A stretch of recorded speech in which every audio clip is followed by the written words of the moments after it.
We're trying to, throughout our days together to think about ways to touch on all the various aspects that relate to our calling as faculty members at Christian institutions. Making a contribution toward that is thinking about the connection of head, heart, and hands, how we bring scholarship, research, teaching, piety, church, service, all of those things together. And so we've asked these 5 very capable people to help lead us in that conversation this afternoon. Ralph Enlow is going to moderate this session. We've introduced Dr. Enlow before as a board chair for IACE, one of the outstanding leaders in the field of Christian higher education for the past 4 decades, holds a doctorate from Vanderbilt, past president at the Association for Biblical Higher Education, and then for nearly 3 decades serving in leadership capacities at his alma mater at Columbia International University. Next to him is Dr. Hunter Baker, who serves as Dean of the College of Arts and Sciences at Union University, a PhD from Baylor in Church State Studies, and a first-rate scholar in the area of political science. We have met Dr. Thompson yesterday as he brought the very thoughtful devotional to us, the Dean at North Greenville University, a historian and PhD from Emory. Lilly Park, who is Associate Professor of Biblical Counseling here at Southwestern Seminary, a PhD from Southern Seminary, and we appreciate her participation this afternoon. Next to her is Dr. John Basie, Director of Graduate Programs at the sponsor for our entire week, Impact 360, a PhD from Baylor in philosophy. So we have an education, political science, history, counseling, philosophy, so multiple disciplines, multiple generations, and I believe at least 4 different denominational traditions. So, as a panel this afternoon, I think we're going to examine 3 primary assertions about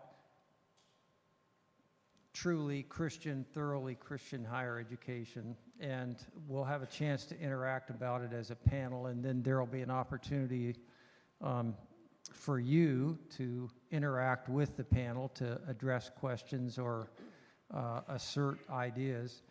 But really, these 3 assertions are what we're going to revolve our discussion around. First of all, that truly Christian education is intentionally holistic. That's a proposition that we want to examine, and I'm going to ask the panel to comment on some things there. Secondly, the primary vehicles, it would help if I would advance the slide here. No, it's not on there. It's not on there. So the second thing is the primary vehicles for holistic education are co-curricular. So we're going to examine that proposition. And then thirdly, we're going to examine the proposition that the faculty is the curriculum. So 3 propositions. Our education, or Christian higher education, should be intentionally holistic. Secondly, the primary vehicle for holistic education, the primary vehicles are co-curricular. And thirdly, the faculty is the curriculum. So let's start at the beginning here.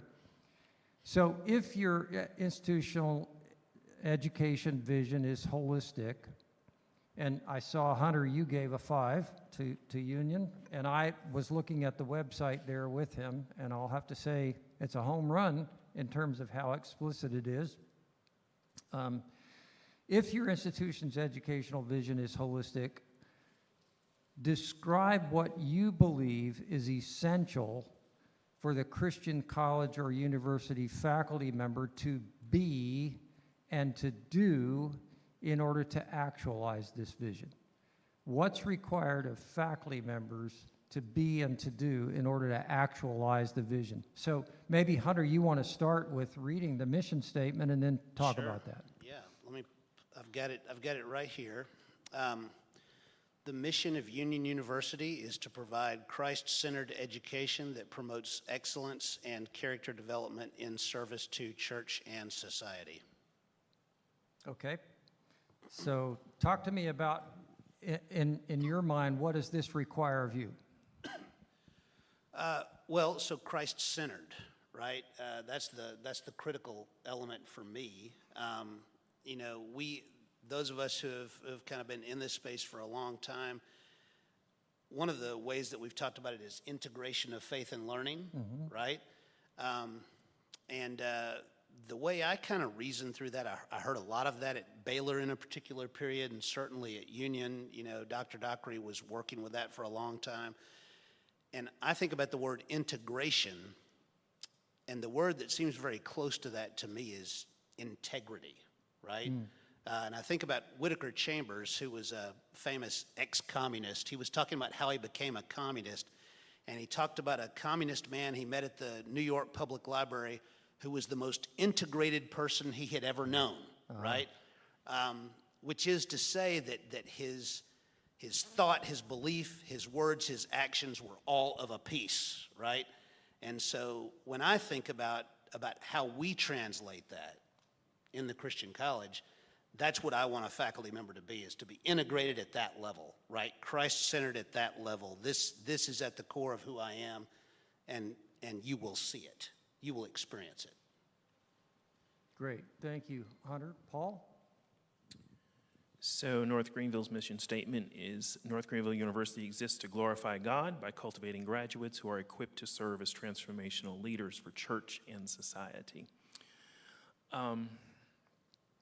So in regard to your question, I mean, the first thing I think about, of course, I agree with everything Hunter said, so I'm just going to add to it. There's no correction to make, but what I would add to it is, you know, we've talked about the fact, we've heard it at least once in this conference, the principle that it's harder to be a Christian scholar because you have to be a good scholar, you know, and a good Christian, and then be a Christian scholar. We're not just experts in our field, but do it through a Christian lens. And so, to me, it's that piece that just as much as we expect faculty to be experts in their field and have the academic chops, faculty likewise need to be intentional about pursuing their own spiritual development and maturation and discipleship and church membership and service and being mentored. And so there's an intentionality for our own spiritual growth that has to be a part of the life of a faculty member. So that's what I would add. Thank you, Paul. Lilly? So at Southwestern Seminary, a common phrase we like to use is ministry now. So ministry begins the day you start attending here as a student, not when you graduate. I really love that vision, and we are working towards that vision, but I see improvements each semester as we discuss this with our own individual schools and departments as well. Faculty do play a critical role in this holistic education because we are probably one of the most concrete models of what Christian education stands for. Some of the ways that we can be or live out this calling is do what we expect students to do. So one example I like to use with my students is even something simple as chapel, attending. It's a love-hate relationship with chapel services. I admit, even as a student, I fell into that category, but I try to exemplify modeling it by going consistently and then incorporating in our classes the importance of not just doing your homework and trying to earn good grades, but having a mini form of Sabbath to sing together, to worship together, and to learn from a speaker who might not be teaching a topic you might not be interested in, but that is part of critical learning and Thanks, Lilly. John? Yeah, it's working. Good to go? Okay.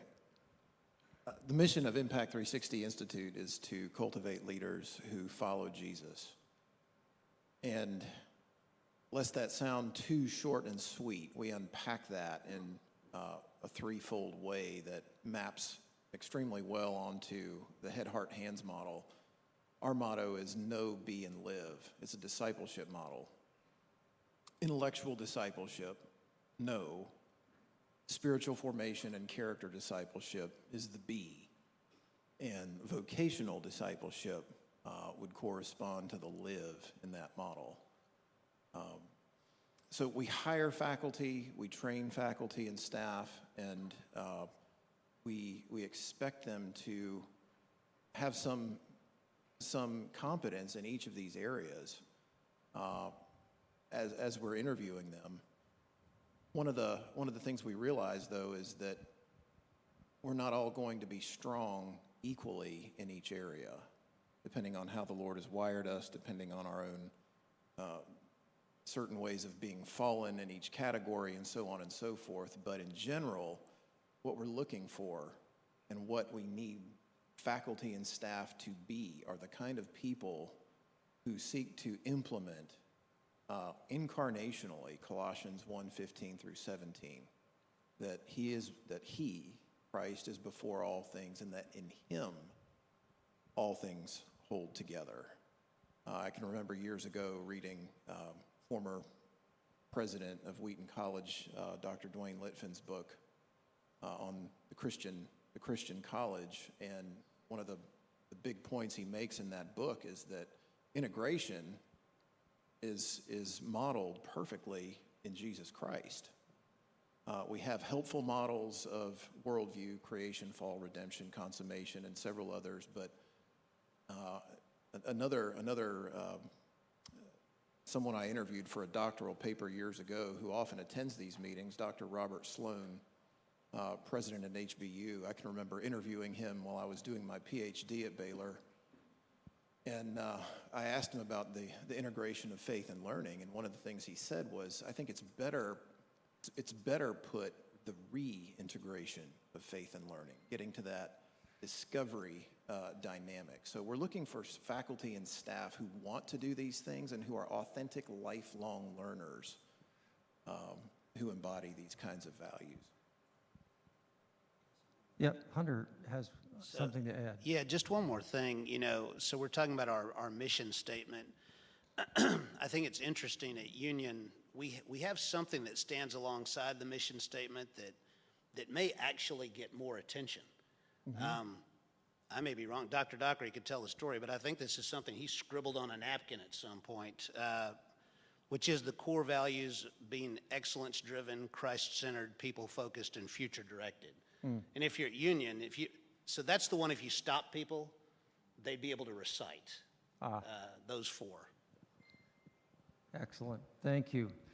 So let's talk about what it means then to be holistic, and actually how that, what's the vehicle, or maybe you'd say the arena in which a commitment to use the terminology of Impact 360 Institute, know, be, live, just as a framework. What's the vehicle by which that's accomplished in Christian higher education? What do you think about the proposition that says the primary vehicles for achieving the institution's holistic educational aims are through its co-curricular framework? How would you respond to that proposition? Let's start with John and work our way back this time. I would agree that it's extremely important. When I first read the question, I knew it wasn't intended to be a trick question, but I think I have to think about, is it the primary vehicle? It's certainly one of the main vehicles. Our master's program, for example, in leadership, which I'm involved with full-time now, demonstrates this. We We have it's a master's program in leadership. It's a partnership with North Greenville University, which we're thrilled about.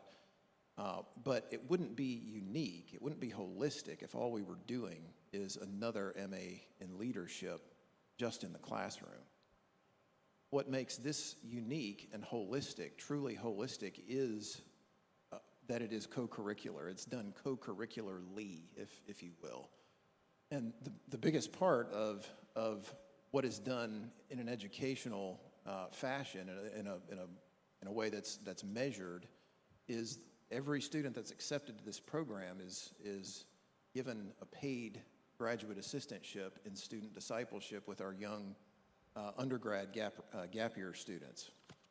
And so our model will not work holistically unless we have that piece of it. Great. Lilly, you want to comment on that? So I think that's a great point where you were saying it's not, receiving an MA is not just being in the class. So I'm going to speak more in the realm of counseling department because that's where I have more influence in how I seek to do this. But the whole phrase of head, heart, hands is interesting because coming from a counseling perspective and a spiritual formation perspective, your hands are driven by your heart and head. So we can teach students to act righteous and dangerously like Pharisees with more theological knowledge. I'm speaking again from a seminary perspective. Or we can pursue Christ-likeness that's demonstrated not just the external behavior, but in their thinking, emotions, and desires. So for me, that means when I'm thinking of our class time as well as expectations, assignments outside of class, the co-curricular aspects, I'm thinking, am I hitting the mark of not just more knowledge, more knowing, but getting them outside of the box of confronting their own hearts. And that requires vulnerability, but I think that's a critical element of our Christian education because I see so many students who can get an 4.0 GPA but leave with severe anger problems or severe marriage issues. So does that mean they were a successful student? They graduated with the 4.0, perhaps free ride on scholarship, but is that a successful Christian education? And they can win the Awana quizzes. They can give you the answers. And for me, I don't think that's successful. And I'm not Jesus, and I can't transform their lives, but I believe as educators, we are instruments that have a precious limited time to challenge their hearts, heads, and hearts. Did I repeat one of those?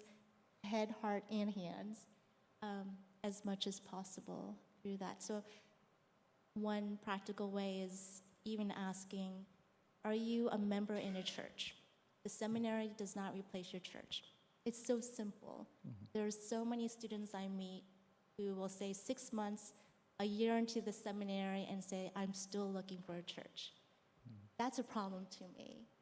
So in terms of external activities, just being plugged into a solid biblical church with good community, I think that's part of the Christian education. Paul, do you want to comment as well? Well, I guess speaking from the perspective of an undergraduate context, I think about John's statement. He said when he read the question, he didn't think it was a trick question. I'm not sure it wasn't a trick question. I think it might have been. Well, it came from me. You can count on the fact that it was a trick question. Yeah. Right. Yeah. There's a reason for everybody that is in a university setting, whether they're faculty or staff.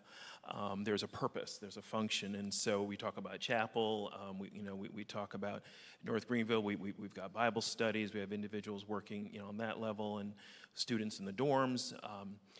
you know, then there's the faculty question. So, right, you know, what's the role of faculty?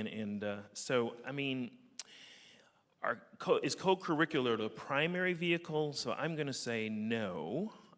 It should not be, but I'm not sure that any one is the primary, but if there is one, it probably should be faculty.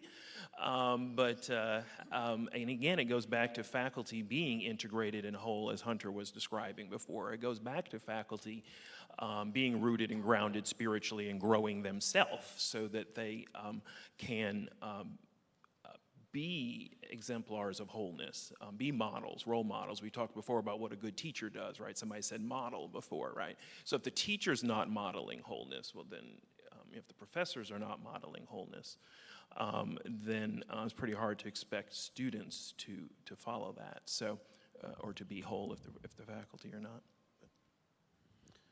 Yeah, I think one way to translate the question is when we say co-curricular, in other words, to say the things that happen outside, right, the classroom. And, you know, it's really interesting. When I was at Baylor, I had the opportunity to work for Robert Sloan, who was the president at that time, but also to extensively interview his predecessor, Herbert Reynolds. Both in their way, great men, I think. But for Herbert Reynolds, he would have fully embraced this co-curricular view. What he would say is, with pride, was we at Baylor are exactly like that university just down the interstate, referring to the University of Texas, except we're nicer to our students. That for him, that was what being a Christian university meant, right? Was, you know, just a more humane approach to the students. For him, I think that in his heart and mind to bring your Christianity fully into the classroom would be some way to water down the academic subject, right? Or to lessen the rigor. To spiritualize it. Exactly. And so, you know, and I think that this past 25 to 30 years, we have been trying to answer that question and say, no, right? We're not subtracting from, we are adding to. We are doing something still better. So I think that's what we've been trying to do. Thank you. So, yeah, I think certainly curriculum that's designed to be holistic, and as like where John described it, Impact 360, where you're bringing to bear on the educational experience and leveraging all of the arenas in which spiritual formation and ministry service, disposition and vocational formation occurs. Certainly, we're committed to that thing, but I think Hunter and Paul and Lilly have all put their finger on the fact that what we can't do as faculty members is to say, my job is to bring the no part to the equation, and it's other people on campus who have the be and the live part that's part of their job. So, and to that extent, it was a trick question to say, and you know where I'm coming from, and that is that no, it has to happen in you and through you as a faculty member who's the person who is engaging students in the classroom setting. They have to see that the object, that the goals of education are holistic. So on that premise, then, I want to ask you just to talk about what are some of your specific personal struggles in the classroom and in the broader sphere of your personal habits and your educational activities to effectively advance the holistic mission of your institution. What are some of your specific personal strategies in the classroom, in the broader sphere of your personal habits and your educational activities to effectively advance the holistic mission of your institution? Just to shake things up, and let Lilly go first here. Well, that's a really good question. I would say the online component presents a challenge in knowing and being able to be, to incarnate Christ to them. Nothing replaces meeting in person. So being known is a challenge in that medium, in that modality? Yes. Uh-huh. I don't think it's impossible, Right. but it puts more creativity, puts more time on me as the teacher. And So what would be some ways you would yes, so try to one, overcome that? yes, so my colleagues and I, we've been brainstorming about this very issue of online learning and teaching. And one of my colleagues and I, we were talking about, she does this and I appreciate it. So I'm implementing it for my online class this summer and this fall semester because we have synchronous courses.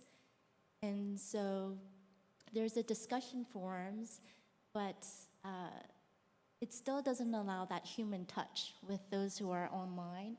So what I'm going to require is for those who are online to meet with me, give them 3 or 4 different dates because there's different time zones and schedules. And I don't want this to be a stressor for them. I don't want this to be a burden, but require at least 1 or 2 meetings with me and give them that flexibility of which dates work with their schedule. And I'm going to experiment and we'll see how that goes. But honestly, that's something different I'm going to try this summer and online and tweak it based on how it goes. But this past semester, this became a burden because there were some students who were obviously struggling, and I always email them, how are you doing? Is there any way I can pray? Can I even find someone for you to meet with? I do ask, but some people are not comfortable sharing those things in email, understandably. Sure. So I think if we can talk through Zoom and put a face and a voice, develop some kind of relationship, perhaps they would feel more comfortable to be vulnerable. Thank you. Paul, do you want to comment? Well, you're asking about our personal strategies for achieving these goals. The first one, or the main one that comes to my mind is, we were talking earlier today, we've heard the phrase lifelong learner has come up today, and Tommy was making a point about that while many of us struggle doing research, the least we need to do is stay current in our field in reading. And I guess what I would add to that is, I guess what I have found myself doing in recent years is not just reading in my field necessarily, and not just reading for, if you will, for my own spiritual growth, but reading materials that is both biblical and helps me think about what I can bring to the classroom. So it's not technically in my discipline. So I'm thinking, so as a historian, I focus a lot on African American history, so I'm thinking of books like Prophetic Lament, Reading While Black, Reading Scripture with Western Eyes. There's the books that help me, who's not seminary trained, to think culturally about scriptures, and then how I can bring, how I can see scripture differently and then bring those insights into my classrooms. So. Thank you. Hunter, do you want to add something? Sure. So first thing I would say is that I think that for me, it was less of a struggle to have the idea of integration. I think I experienced the idea of integration as a form of liberation. Because, so I can remember being a graduate student at the University of Georgia, and in one of my seminars, one of my fellow students tried to bring Christian thinking into it. And see, I was already pretty captive to what we did at University of Georgia, right? So when she started to bring Christian thinking into it, I almost wanted to hide. I felt embarrassed, right? And then when I was a PhD student later at Baylor, and it was okay, right? It was totally open and okay, even with a more liberal professor, to talk about these things. And to me, I was like, this is better. This is more, right? We can talk about more things that matter. And so as a teacher, I have felt, I'm unshackled, right? I can talk about these things. I will say, as a dean, that's where I experience the challenge because, I have my moment where, hey, I need to hire an anatomist. I need to hire an anatomist like right now, right? And the challenge is, okay, you've got a candidate who, boy, if they've got Christian faith, it's embryonic at best, right? And so now I'm not looking at somebody who can come and disciple the students. I'm looking at somebody who maybe they need to be discipled, right? And so as a dean, that's where you struggle with, do I have the courage of my convictions on this stuff? I really experienced that as a challenge. Go ahead, John. Sorry, Paul. Two things I'm thinking about in terms of the classroom in particular that I try to implement and cultivate is the Socratic method, open-ended question asking as a way of facilitating dialogue depending on what we're doing that particular class period, but also maintaining the kind of self-awareness that cultivates an open, inviting atmosphere of learning. One that is, and don't hear me saying there's no place for lecture, there absolutely is. We have to do that. But an atmosphere of learning that is facilitated by being more of a guide on the side versus being a sage on the stage. They know the difference. They see the difference. Also, not allowing students to get away with being intellectually lazy. One example would be if a student is uncomfortable with a particular idea and raises a straw man argument against the idea, well, that's just out and out intellectual laziness. And there's a way to graciously point that out and say, I'm just not sure about that. That's actually a straw man. Why don't you try that again? And then secondly, cultivation of the virtue of humility lived out before the students in the classroom. One way I think about this is when I don't know the answer to a question that the students expect me to know. What do I do in those moments? Well, they're watching. Is it okay to be forthright and transparent and authentic and say, I really don't know. I'm intrigued, and now I want to go out and research that. Or am I going to try to fake it till I make it? Well, I think most of them are going to see through that. Sometimes our students have better insights than we do. How can we leverage those moments as teaching opportunities? Paul, I think you had something you wanted to add, and Lilly, looks like maybe you do. Okay. Well, I guess just to piggyback, we've talked about, obviously this whole conference is about faculty development. So I understand exactly what you're saying, what you just said about hiring someone who maybe needs discipleship themselves. And this is where faculty development is so important, right? Mm-hmm. It's the relationships you develop, and it's all of a piece, and so we have to, all those things have to work together. Thank you. Lilly.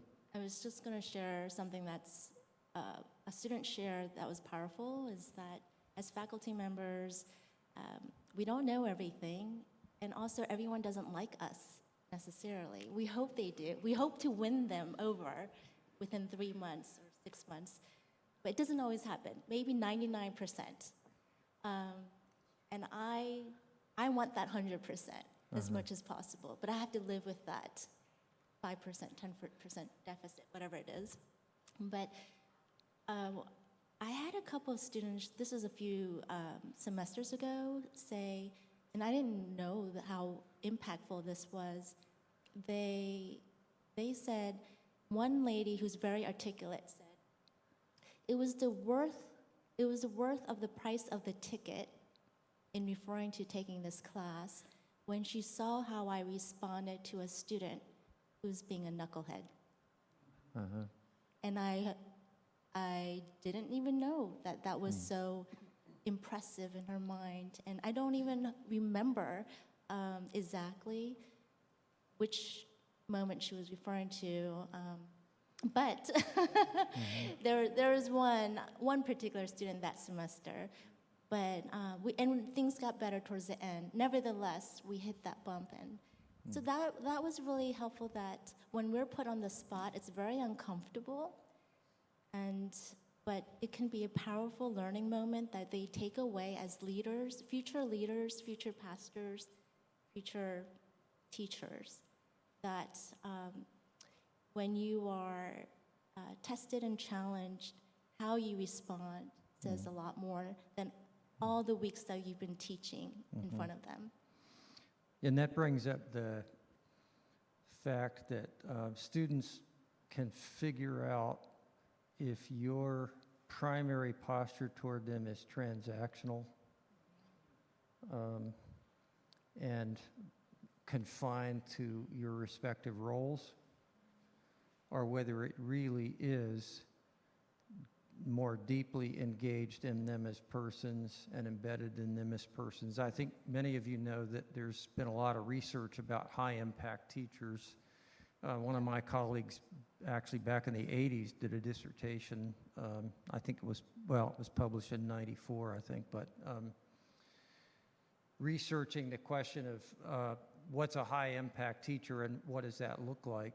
And so he started out, he had a series of interview protocols with, it was a qualitative study, so he interviewed faculty members and then he interviewed students at Christian colleges. And he asked each group, he asked the individuals that were interview subjects among the faculty, name an outstanding teacher.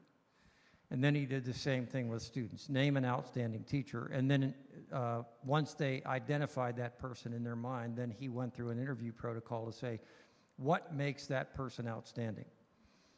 What do you suppose? Do you suppose the answers between faculty members and students were different? Yes, they were. They weren't radical, they weren't entirely different, but the faculty tended to value subject matter competence and teaching skill and so on much higher than the students valued relational connections.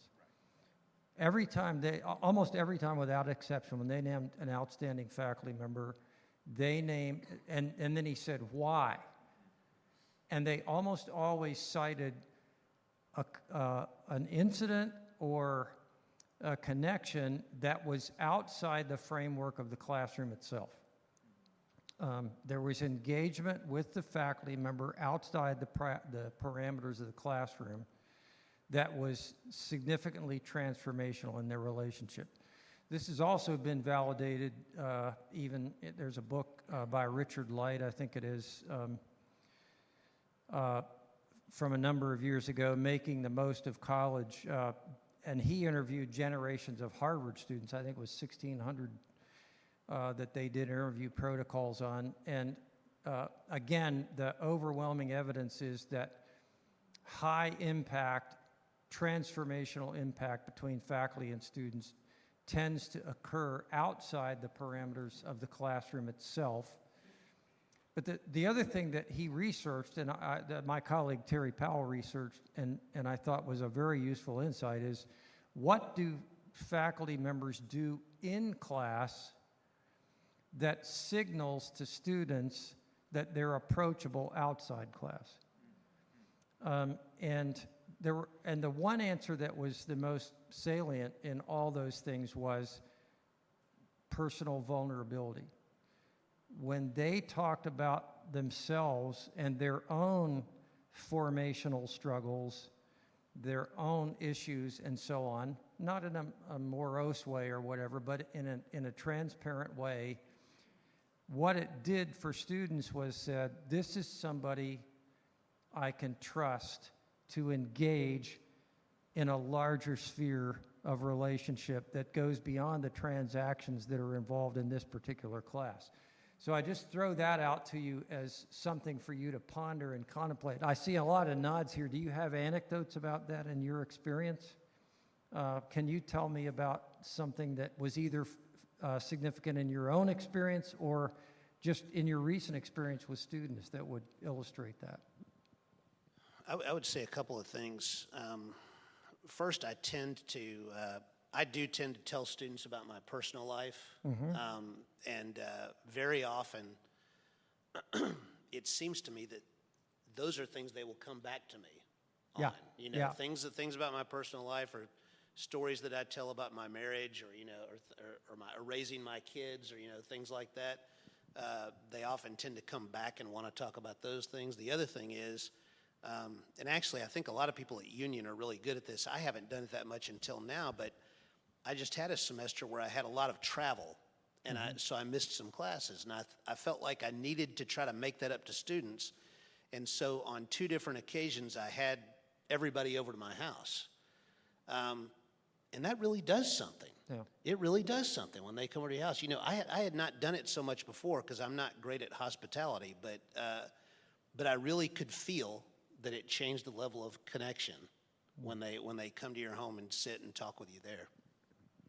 Anyone else? Yeah. Yeah, I've got one. Years ago, I had assigned a fairly lengthy research paper as sort of a course capstone, and discovered in the process of grading those papers that one of the star students in the class had plagiarized. Well, I suspected it and confronted him about it, and sure enough, he admitted it. And there are any number of ways within the bounds of the academic handbook at that time we could have dealt with that, but I chose, with the Lord's help and the guidance of some colleagues who I asked about it, to take a fairly redemptive approach. We held his feet to the fire, and he had a way of redeeming himself. But what he said in a letter to me some months after the course was over, among other things, he said that was one of the most transformative, the way you treated me, in spite of what I had done, was one of the most transformative things in my time here. So thank you very much for sharing that. That brings up another question, and that is, what have you found to be the greatest impediments to your commitment to be the curriculum that fully aligns with your institution's Christian mission? What makes it hard for you to live up to that commitment, that holistic commitment? Anybody want to be less than transactional about that and talk? I can start. In a word, myself, I'm my own worst enemy, overcommitting, trying to do too much. In general, making decisions and taking on commitments as if I am omnipotent, omnipresent, and omniscient. And if I'm not disciplined enough to say no to good opportunities that I really don't need to take on, and I'm not living holistically, I'm not engaged in my own worship, I'm not engaged in the spiritual disciplines on a routine basis, I'm not keeping track of what's going on within me spiritually, physically, mentally. How can I show up and be 100% on for my students? Dr. Henry Cloud asks a great question, and he's one of my favorite practical leadership influencers. He asks the question, what am I creating and what am I allowing that ends up resulting in the results that I get? Something else that I found to be helpful as something of a solution to this problem is to ask trustworthy colleagues. At times, you don't want to over-ask it, but what is it like to be on the other end of me? Now, that's a hard question, okay? As academicians, we often love to roll together, and that I'm the same, you know, getting into a debate with Hunter on issues of philosophy and political science is one of my favorite things. But what if I'm not talking to anyone outside of my own discipline on a routine basis? Is it possible I could become a little crusty and stodgy. You know, what is it like to be on the other end of it? Ask that question sometime and see what you get. I want to say something that I suspect is being thought by some people out here. So I used to have a job in faculty development, and one of the things that I would find, you know, as we encourage people to integrate, right, is that you would have folks who were, say, in accounting or in pharmacy, you know, or something like that, and they would say, I've got X amount of content that I've got to get through every single class, and I don't have time for this integration, right? So I suspect that, you know, there may be people who are having that kind of a feeling, like, you know, just I've got certain standards I've got to cover, and, you know, and I'm not in the humanities or the social sciences, and you know, this just has to happen. I bet that a lot of people are thinking that. And? I'm not the accounting professor, so I don't know what that's like. But I mean, but I would always say, don't give up, right? I mean, you know. Well, maybe that brings up this question. To what extent do you agree with the statement, this proposition? The faculty is the curriculum.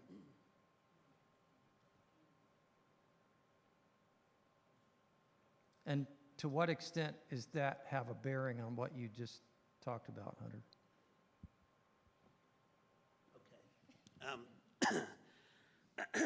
I mean, so this kind of gets back to that question of, are you hiring somebody who needs to be discipled or somebody who's ready to disciple, right? I mean, you know, one of the things that always makes me excited is if you see somebody who is maybe an engineering professor. Okay, so talk about somewhere it's a little bit tougher to integrate. If you have somebody who's like an engineering professor and they have a desire to do that, right? They don't want to buck you about it. They want to think about it. And they're kind of finding ways. Or a math professor. You know, one of my most prized people at Union is a math professor who really wants to think through some of these integration questions. Those people are a treasure, right? And so if you have people like that who are willing to engage on that level and not just kind of, you know, oh, it's too hard, you know, those are the people who will help students to sort of transform their lives. Great. I think what else I would add what do you say to those faculty? A couple things. Just remind everybody what comment that was made yesterday. You know, 5 years. 5 years. The point is, it's a journey. Integration's a journey that, you know, we never really arrive at, number one. And so I think there has to be the desire, there has to be the passion, the will to do it. And there has to be, you know, somehow a moving of the needle and forward motion, but everybody's going to have their own unique journey, and we have to allow people to have their own unique journey. I think the other thing is something I know Dr. Finn repeatedly says at North Greenville is that integration doesn't look the same in every discipline. And so we have to allow people to find their own version of what integration is going to look like for their discipline and just allow that space. So, Lily, do you want to add something? Yeah. Or just the question about faculty as curriculum. I think about this day and age, we live in an Amazon world. You can order books on anything and everything, become a subject matter expert if you think you are, depending how much you read and so forth. But the distinction with having faculty members is that we can speak life into what you're reading or bring it into relevance. Also show the connection from this theoretical book, whether it's science, it seems, with just numbers or math or theology, and show how does this, the so what? How does this matter to your life? And I think that's where faculty as the curriculum comes into play. I want to thank you so much for that. I want to give opportunity for questions or discussions or pushback. Just one thing I would add to this discussion about the faculty is the curriculum and the gap between the ideal and the real in our institutions. We had a discussion a number of years ago. We were talking about the formational objectives for students, and we said we want to produce students that are spiritually mature, and everybody kind of looked at each other and said, are you kidding? the starting point has changed so radically. You know, we're getting the intake side of the students that we get is so radically different. Their family backgrounds, all the baggage they bring in and everything. How in the world can we can be, you know, deceiving ourselves that we're going to produce spiritually mature students? And that yielded a conversation to say, wait a minute, really isn't the goal to produce spiritually vital, authentic students? If they're spiritually vital and authentic, maturity will ensue eventually. So our objective is to cultivate spiritual authenticity and vitality in students. And I wonder if that concept is not useful in thinking about faculty. So rather than to think every faculty member that we hire is going to be a paragon of Christian maturity, can we make the criterion, we're going to, obviously we're going to avoid hiring faculty member who are entirely incongruous with what we're trying to purport is our holistic vision as an institution. If that's incompatible, we can't afford to have faculty who are like that.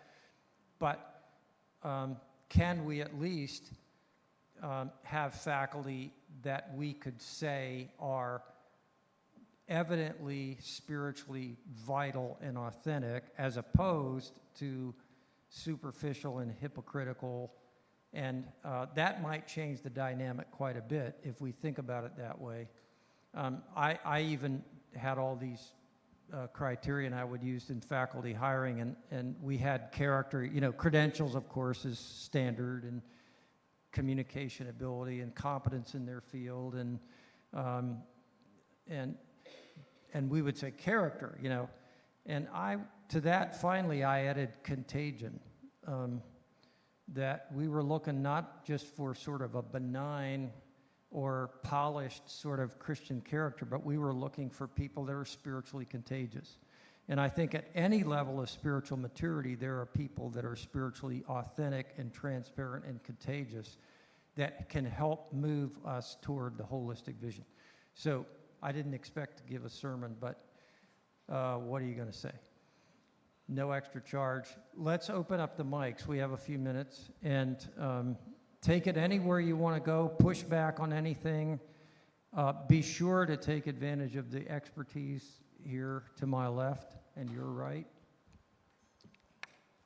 Don't be bashful.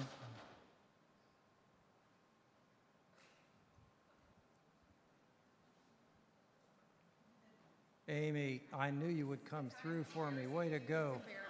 I'm so embarrassed to be up here right now, but I was getting ready to call on you, I know, so it's, thank you. Okay, I know. I want to ask for clarification and maybe push back a little bit on this idea of, you said the second thing about being co-curricular, right?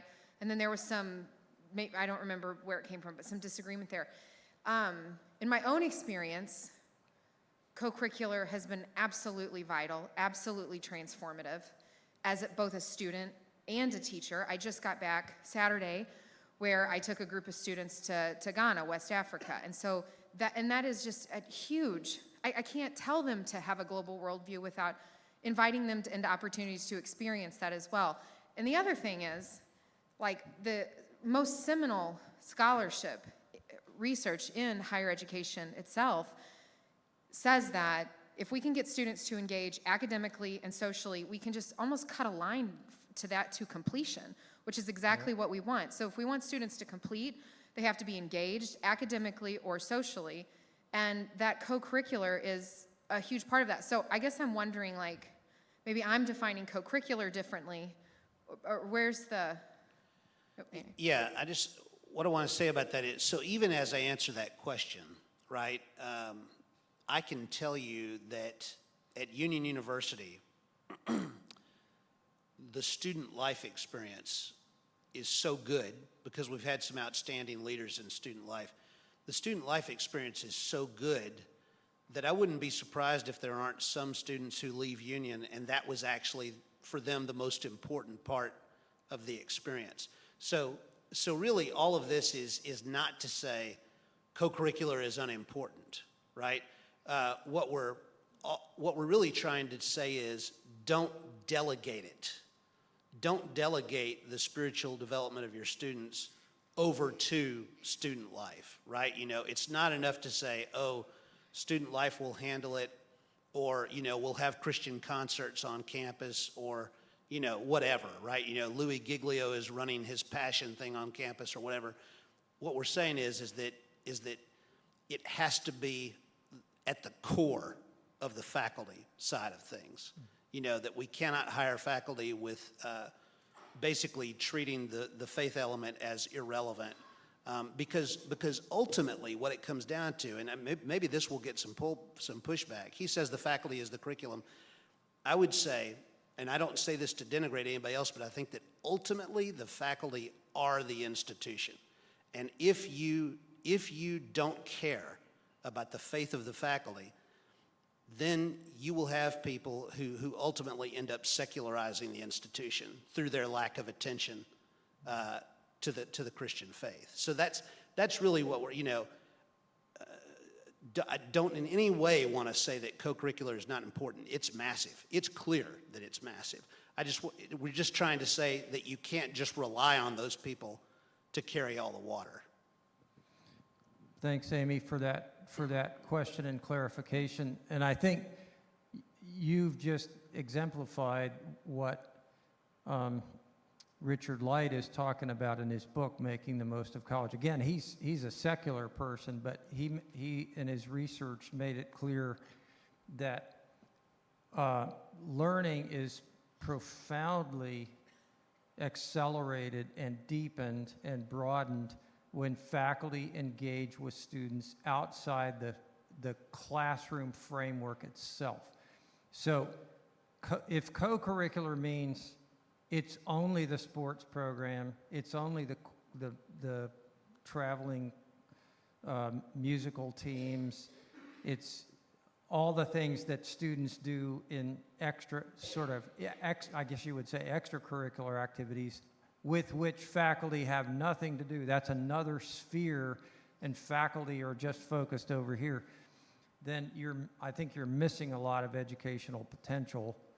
And the ideal is when faculty members understand their calling much more expansively than strictly, I'm supposed to excel within the boundaries of the classroom. Anybody else on the panel want to comment, or before we go to the next question or comment? We're good? We're good. Yes, sir.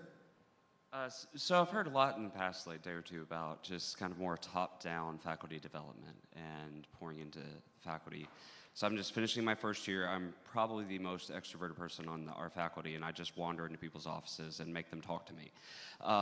But how have y'all seen work well building that community and encouraging head and heart integration, all this, on more of a side-by-side level among colleagues, and to build that community without me being like, hey guys, let's all pray together on Tuesday. You know, like, is there organic ways that's happened in y'all's experiences, and what does that look like? Anybody want to take that?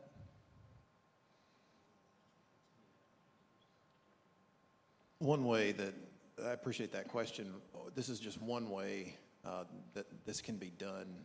At the Impact 360 Institute, some years ago, our executive director had the foresight to be able to see that we needed to make sure that as we grew our programs, grew our number of students and faculty and staff, that if we don't pay specific attention to culture, we're gonna regret it. So we have what's called a talent stewardship team, and one of their jobs on that team is to keep track of the pulse of the institution. Now, we should all be doing that to some degree, but their job is to wake up every day thinking about what is the culture of this place like. One of the things we get to do if we are deputized by the talent stewardship team, and this is something that I'm able to do from time to time, is do side-to-side work, as you put it, developmentally with colleagues, doing leadership coaching, for example. And that's in an official institute capacity. It's organic in the sense that someone has requested it. Hey, I'd like to grow in this area. They'll ask the talent stewardship team, hey, what might you have that could help me? And then they'll find the right person in the institute to help facilitate that. That's an official program that we have. Other ways of doing that is some of what you're already doing. Organic fellowship experiences, inviting people over to your house. Not just students. I think that's important to have students to your home if that's something you're comfortable with. But what about reaching out to colleagues and saying, you know, we're so busy. Some days I don't feel like I have enough room to even be able to turn around, but we've got to get to know each other. What would it take to do that? Just going out to coffee and simple things like that. Thanks. Hunter? Say something. Yeah. It's a really good question. You know, looking at it from the bottom-up perspective, and when I used to work for Gene Fant, Gene would say, you need at least one philosopher in every department, right? And what he didn't mean, you know, a PhD philosopher in every department. He meant somebody in every department who had that kind of mindset, right? Somebody who was interested in these integration questions and could help foster that culture in the department. And so, you know, that could be an assistant professor. That could be somebody who kind of, you know, encourages colleagues. You know, it doesn't have to be top down. Thank you. Go ahead. This will probably have to be the last question, time-wise. So Yeah, sorry to keep no everybody pressure. from the Just, break. you know. I think we've heard a lot about what faculty are being asked to do, engagement with students and co-curricular activities, things like this, integration of faith across our disciplines, which I think we're all probably here because we think that thing matters. What I find when I talk to my faculty at my institution and elsewhere is that faculty are also being stuck more and more into administration. Faculty are now recruiters and admission offices. We're responsible for retention, which doesn't mean just being a good teacher and helping students succeed. It means dealing with every problem that a student now has and making sure they don't leave the university. Teaching loads are increasing. It seems to me that more and more pressure is being put on faculty to do everything. And so I'm curious what your institutions are doing to actually create time for faculty to be the curriculum, to be the people who can do co-curricular activities with their students, to meet their students outside of classrooms.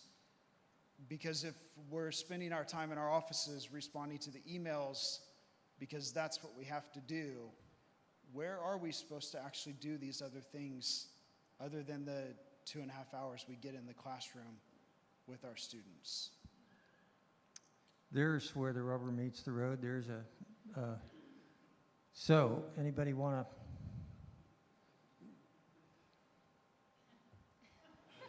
to? All right, I'll give something real quick. At our school, this isn't time, it's money. At our school, people can get money to host a dinner at their home. So that's a regular program with faculty. So like a reimbursement kind of a thing? Uh-huh. Listening, Dr. Finn? Sounds like a great idea. I don't know there's an easy answer for that. I mean, I just go back. There's so many, important things that have been said at this conference. I mean, knowing how to say no, when to say no to things, knowing when to say yes, keeping your focus. I just think being a really good faculty member is hard. If anybody thought it was easy, then you've probably been disabused of that by now. But it's not easy. It's just hard. I don't know there's an easy answer for any of those. And of course, different institutions have different amount of resources for things. So. Yeah, if I'm talking, now as a former provost, talking to institutional executives and leaders, I certainly would emphasize that what gets rewarded. What are your incentive and reward systems, and are they really aligned with what you say your philosophy is? But that's another discussion for executives. Well, as they say on Car Talk, you've wasted another perfectly good hour listening to Car Talk. Trust it hasn't been that, but thank you very much. Let's thank the panel for their engagement and contribution.